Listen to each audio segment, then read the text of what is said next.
Uh, Welcome in our today's session. I'm Anita Goswami, Assistant Professor of English, Government College Rajgach.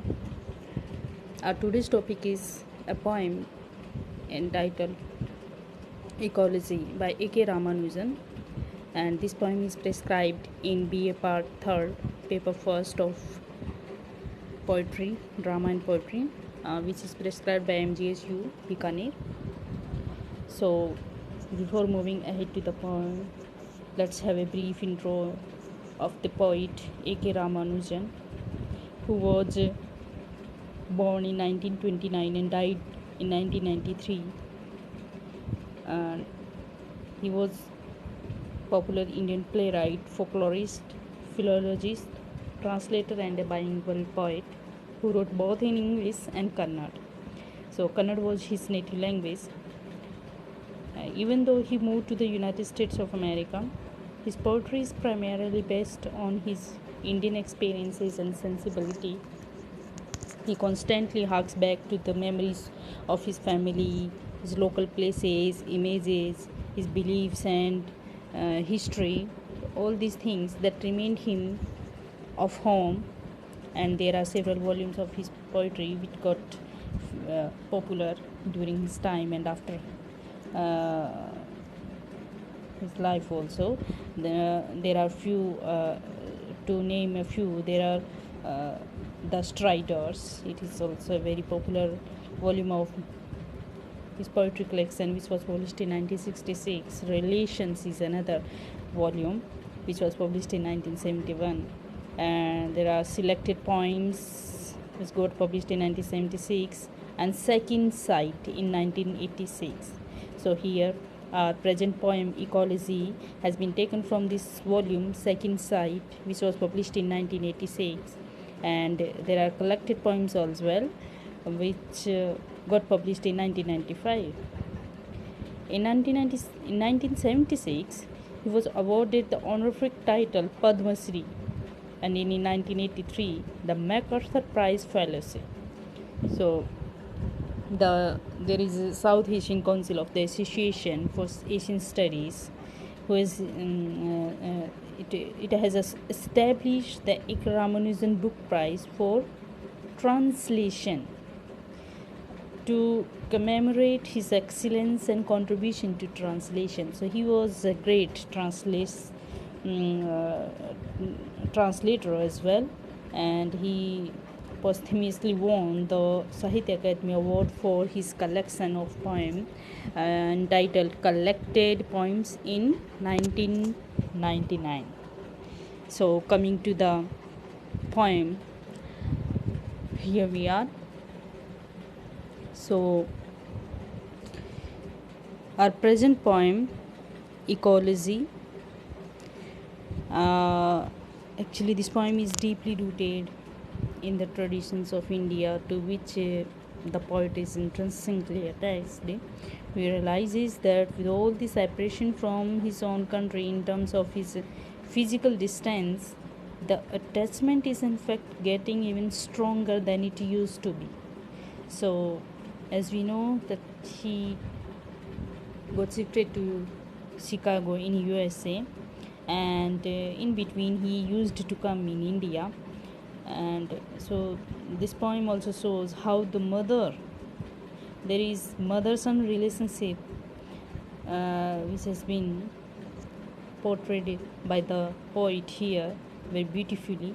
The poem shows that how the mother would not like the typical champak trees to be cut down, even though they give her a migraine, severe pain. So after the first rains, the strong fragrance of the pollen wafts in the air, making his mother very uncomfortable.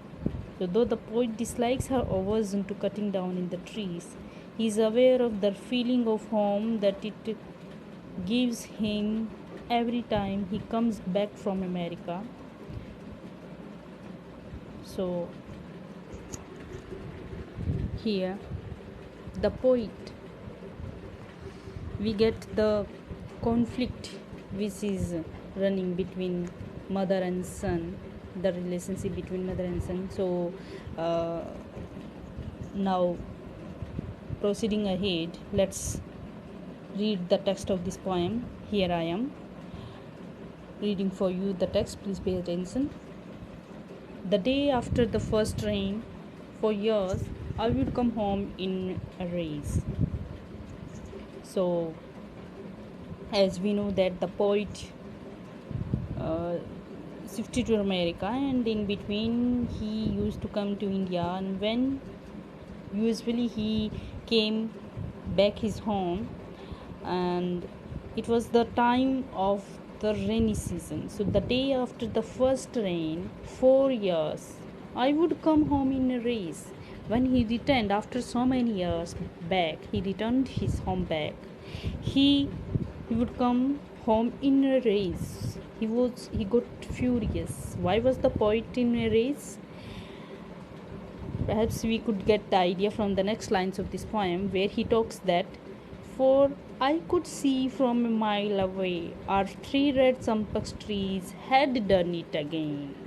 So in the very next lines of the poem, we get the hint of the reason of his annoyance, the reason of his rage, why he got furious, because he could see from miles away there are 3 red champak trees which had done it again. So there are 3 red champak trees which he can see from a mile away from the poet's house. And the poet says here that for a number of years, during every first rain, probably the beginning of the summer season, he finds that there are 3 red champak trees, and which the tree blooms with flowers, and the trees flowers, the red champak trees flowers bloom, which then releases yellow pollen grains in the air. So he next elaborates his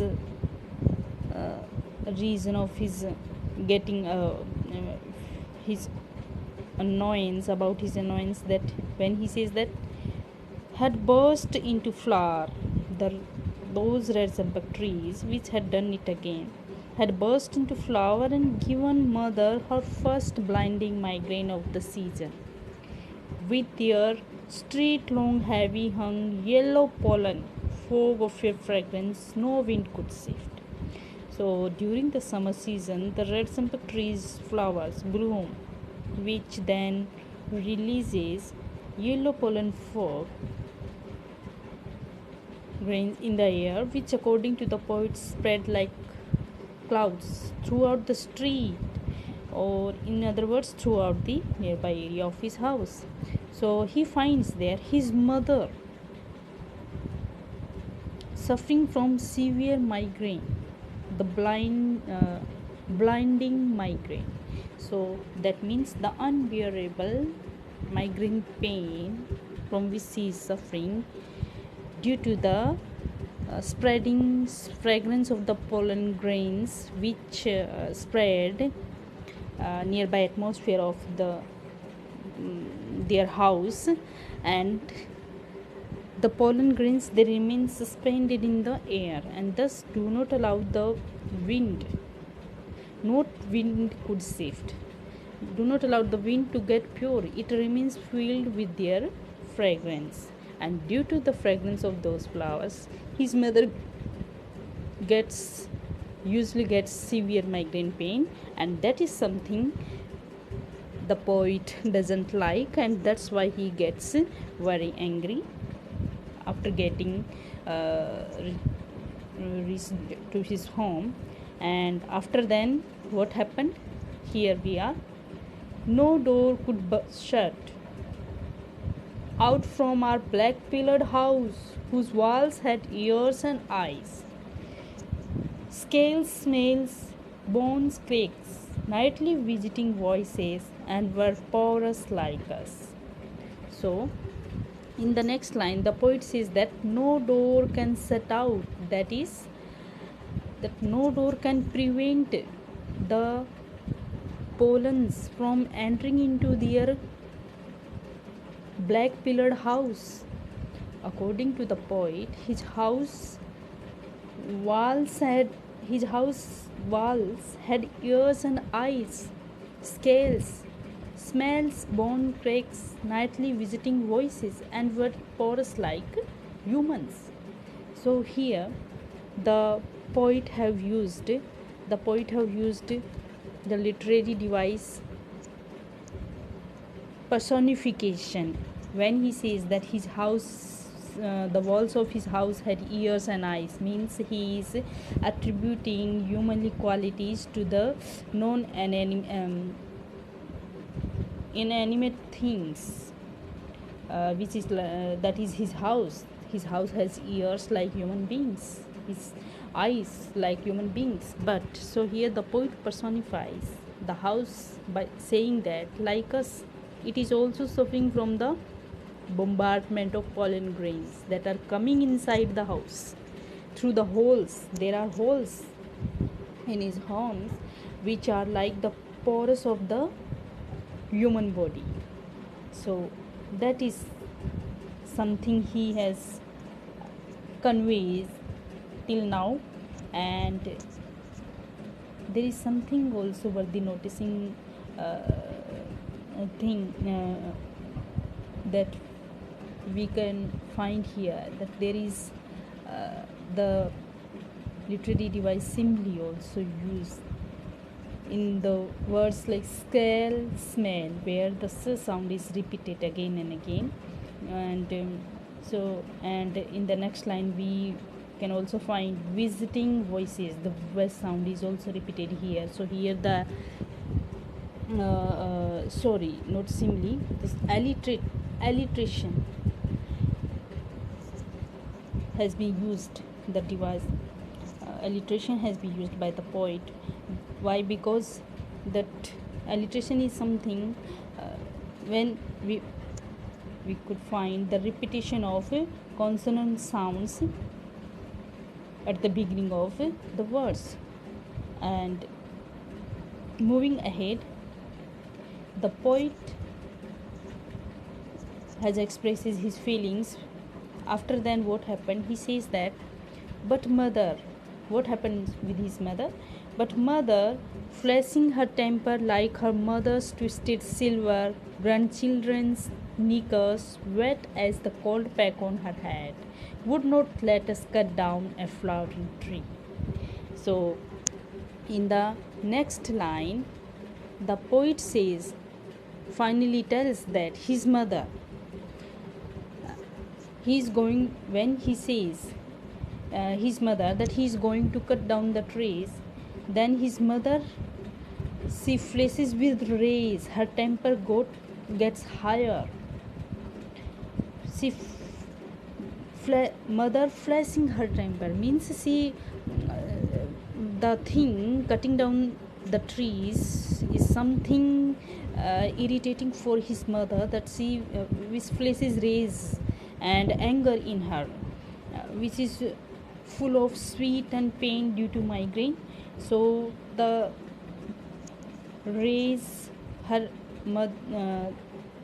mother's twisted silver forehead, grandchildren's knickers wet as the cold pack on her head. So when she gets furious, there are sweat on her forehead due to the annoyance and also due to migraine. And that his mother's temper is compared to the twisted silver, the color of twisted silver balconies. Actually here the poet compares her anger with twisted silver balcony which is shining above, which is shining because of the wet knickers of her mother's grandchildren, or probably the children of the poet. So thus, like the silver wire of balcony, his mother's head is also twisted due to severe pain of migraine. So that is something he has said. So here the simile is used, denoting by using the word like. Here we can easily uh, find that the poet has used a simile in these poetical lines. And why the mother doesn't allow the poet to cut down his trees, as she tells the poet that almost as old as her seeded, she said, by a passing bird's providential droppings. So here what mother tells to the poet, she tells the poet that the tree is as old as she is herself, and its seed was seeded by a passing bird's providential droppings. That means there is a bird which is a sign of good omen for, and when it flews above the house, and that bird dropped the seeds of those plants in his house, and so that seed dropped by the birds is taken as a blessing which came from the sky, and his mother has taken it as a blessing. So that is something very important to the poet's mother. And what the meaning does attach to the poet's mother here, when she again explain more, when she says to give her goats and her daughters, and daughters basket full of annual flour, and for one line of cousins a dower of my grains in season. So the poet's mother believes that the bird seeded the plants so that a line of generation, a line of cousins, or in other words, each new generation may be able to offer its basket full of annual flour to God and their daughters, probably during their marriage time. And for this reason, she is all prepared to bear the pain of migraine as well. So she is